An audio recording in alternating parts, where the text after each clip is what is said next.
देखिए बाबू, हम आपके सामने जो है कल आपको निरक्षीय स्थिति में जो है चुंबकीय क्षेत्र का मान ज्ञात करने के लिए बताए थे। आज हम लोग पढ़ेंगे कि एक अनुप्रस्थ, ठीक है, इस स्थिति या अच्छी स्थिति में चुंबकीय क्षेत्र का व्यंजक कैसे प्राप्त करेंगे। इसके लिए क्या करना है, आपको सबसे पहले एक चुंबक ले लेना है जिस प्रकार से फिगर में लिया गया है। मान लीजिए कि ये हमारा एक चुंबक है जिसका ध्रुव एस और आपका एन है। इसका मध्य बिंदु बनाया गया है वो है, ठीक है। इस वो मध्य बिंदु से आगे की ओर पी बिंदु पर हमें जो है चुंबकीय क्षेत्र का मान ज्ञात करना है। मान लेना है कि ये जो आपका चुंबक है जिसकी कुल लंबाई आपका 12 है।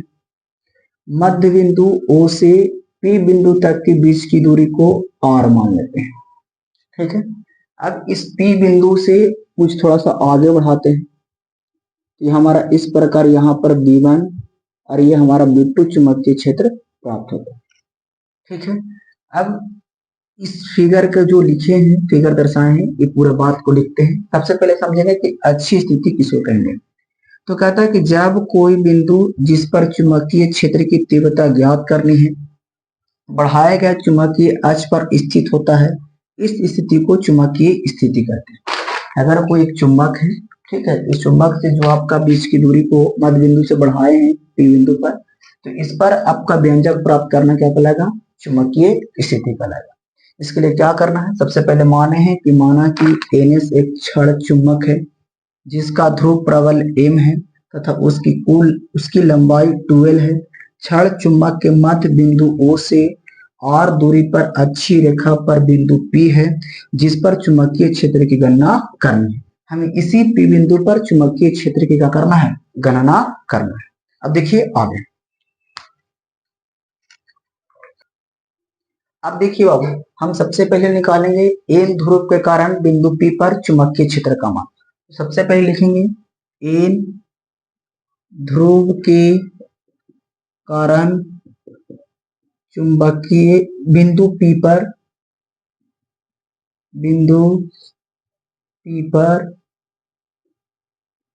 चुंबकीय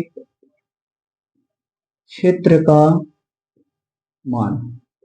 तो N ध्रुव के कारण बिंदु P पर चुंबकीय क्षेत्र का मान क्या हो जाएगा, B1 बराबर U0 बाई 4 पाई इंटू में M बटा में दूरी हो जाएगा N ध्रुव के लिए, N से लेकर कहां तक, P तक, तो NP का स्क्वायर। अब देखिए B1 बराबर U0 बाई 4 पाई इंटू में M बाई, देखिए हमको निकालना है M से लेकर P तक की दूरी। तो M से लेकर P तक की दूरी निकालने के क्या करेंगे, O से P तक जितनी दूरी है इसको OP और माइनस कर देंगे बीच वाला दूरी ON को, माइनस में ON, तब हमारा क्या निकल कर आएगा, N और P। फिर समझिए NP निकालने क्या करेंगे, O से लेके P तक की जितनी दूरी है पूरा दूरी ले लिए और क्या करेंगे कि ये जो हमारा O और N है ये बीच वाला दूरी को क्या करेंगे, घटा देंगे। इसको कट करें, इसको क्या करना है, घटा देना है। तो हमारा क्या बचेगा, N से लेकर P तक की दूरी बचेगा, ठीक है। अब देखिए हमारा O से P तक की दूरी, देख रहे O केंद्र है, केंद्र से P तक की दूरी कितना माना गया है, R। ये पूरी लंबाई L है, तो मध्य बिंदु पे ASO की लंबाई L और ON की लंबाई भी कितना हो जाएगा, L। तो माइनस में क्या हो जाएगा, L बराबर में क्या निकल कर आएगा, NP। तो NP की हमारी कुल दूरी आया R माइनस में L। तो जहां हमारा NP लिखा हुआ है वहां हम लिख सकते हैं R माइनस में L is equal to NP, R minus में L के स्क्वायर NP की जगह। ये हमारा हो गया समीकरण नंबर पहला।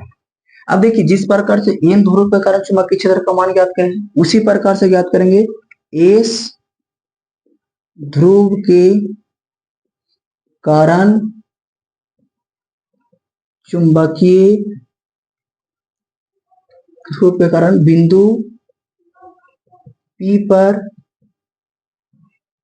चुंबकीय क्षेत्र का मान।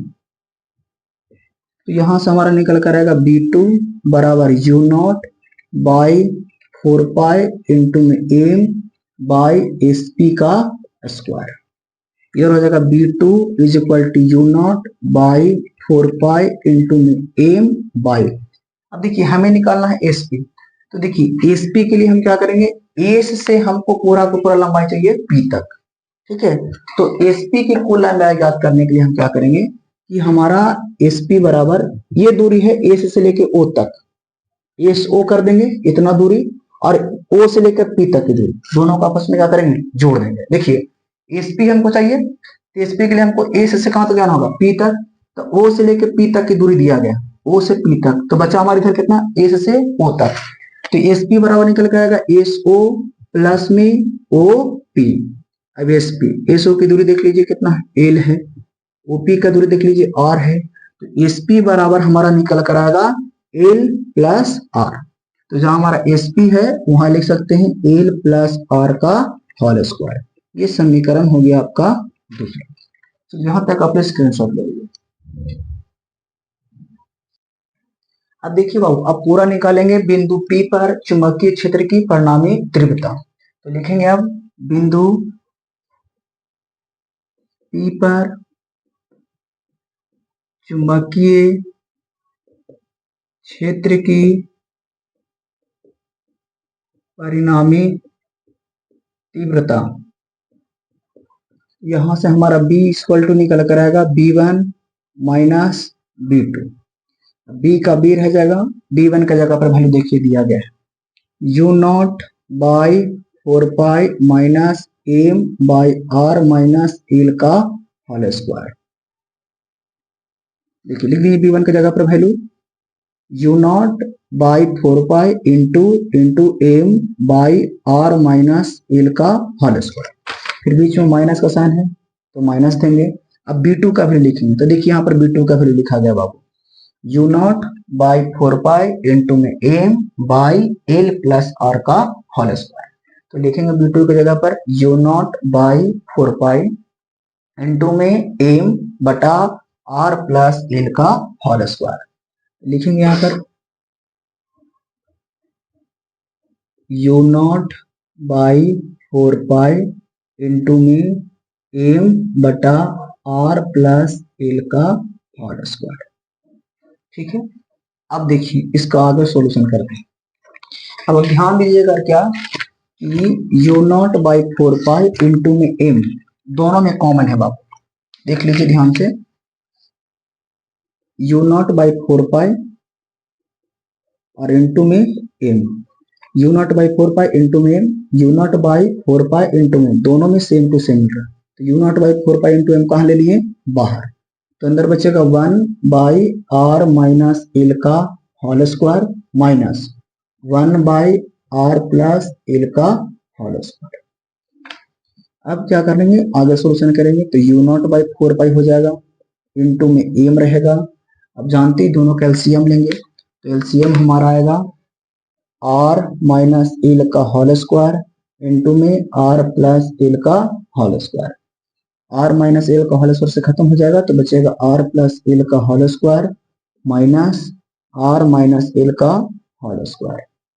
बी बराबर इक्वल टू आएगा U not by 4 pi into में एम, देखिए दोनों का whole square, A plus B का होल स्क्वायर, तो R square plus L square plus 2RN minus R minus L का होल स्क्वायर करेंगे तो आएगा R square plus L square minus 2RL by, अभी देखिए ए माइनस बी इंटू में है ए प्लस बी, यहां से हमारा होगा ए स्क्वायर माइनस बी स्क्वायर और पूरा का होल स्क्वायर। ठीक है, अब आगे देखिए, अब आगे क्या करना है आपको, b इज इक्वल टू होगा U not by 4 pi into में एम। ठीक है बाबू, देखिए आर स्क्वायर तो आर स्क्वायर रहने दीजिए, एल स्क्वायर का एल स्क्वायर रहने दीजिए, 2RL लिखा हुआ है 2RL भी रहने देते हैं। अब आप जानते क्या है कि ब्रैकेट के पहले माइनस है, तो ब्रैकेट में जितनी आपके कॉन्स्टेंट वैल्यू होते हैं वो सारे का मान जो होता है प्लस वाला माइनस बदल जाता है और माइनस वाला प्लस हो जाता है। तो ये हो जाएगा आपका माइनस का आर स्क्वायर माइनस का एल स्क्वायर और प्लस का हो जाएगा 2RL by R square minus L square का whole square, R square minus L square का होल स्क्वायर। अब देखिए क्या आर स्क्वायर एक प्लस में है और यहाँ देखिए आर स्क्वायर एक माइनस में है, यहाँ एल स्क्वायर प्लस में है, यहाँ एल स्क्वायर माइनस में है। तो हमारा पूरा बचेगा B is equal to U not by 4 pi into में एम, ठीक है, और 2 RL और 2 RL मिलकर हो जाएगा 4 RL by R² minus L² का होल स्क्वायर। अब देखिए क्या करते हैं, D is equal to U not by 4 pi, आप एम को एम रहने दीजिए, टू 4RL है, आप इसको लिख सकते हैं 2 इंटू में 2RL by R² minus L² का होल स्क्वायर। चलिए यहां तक आप स्क्रीनशॉट ले लीजिए। अब आगे सॉल्व करते हैं। चलिए वो देखिए, अब आगे बढ़ते हैं।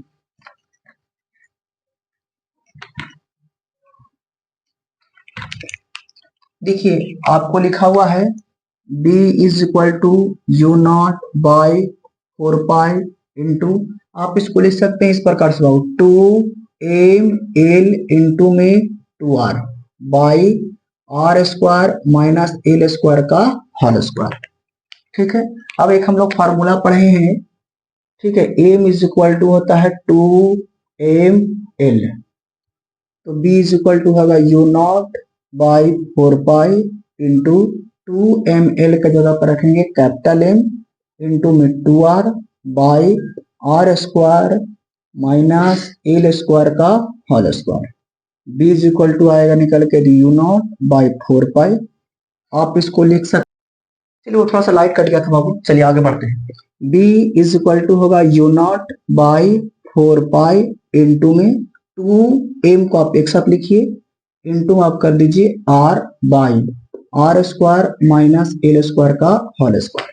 अब मान लेते हैं कि जो हमारा चुंबक है, ठीक है, वो बहुत छोटा चुंबक है, तो इसमें क्या होगा कि R जो होगा, ठीक है, ग्रेटर देन हो जाएगा L से, L का जो मान जो होगा नगण्य हो जाएगा, तो B इज इक्वल टू आएगा you not by 4 pi into में 2mR बाई R² और इसका होल स्क्वायर, तो B इज इक्वल टू आएगा you not by 4 pi into 2, sorry यहाँ पाई नहीं होगा बाबू, m होगा, 2mR बाई R के पावर 4।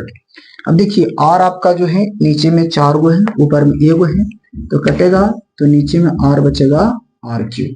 अब यहां से हमारा जो है B इज इक्वल टू आएगा you not by 4 pi into में 2m बाई R3। यही हमारा जो है अच्छी स्थिति में चुंबकीय क्षेत्र का क्या हुआ, मान हुआ। अच्छी स्थिति में चुंबकीय क्षेत्र का व्यंजक B is equal to U not by 4 pi into में 2m बाई R। लिख लीजिए आपको यहाँ पर।